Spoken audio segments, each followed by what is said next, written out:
সব সুন্দরীরা খেতে বসেছে। এই যে একটা সুন্দরী, এই যে মাতাজি দেখো, এই যে আমার হালান ভাই, প্রিয় ভাই, প্রিয় মামা, প্রিয় ভাই। এই যে মিষ্টি বুড়ি, খাই যেতে চাই। এই যে আমাদের ডাক্তার ভাই। ব্লগ ব্লগ ব্লগে আর কারটা এই যে আমার আরেকটা ভাই, আমার দাদা। ব্লগ হ্যালো এটা আমার দাদা। হ্যালো, আমার এই স্যান্ডো কিন্তু পর অবস্থায় ব্লগে দেওয়া যাবে না। ঠিক আছে, আমি মিনি সেলিব্রিটি, ঠিক আছে। হ্যাঁ, ইয়েস।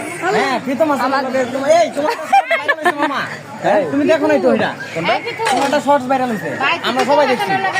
আমি বন্ধু বান্ধবের কাছে আমি দেখি প্রীতম হাসান রে তুমি একটা লাইন করে দিতেছো এটা।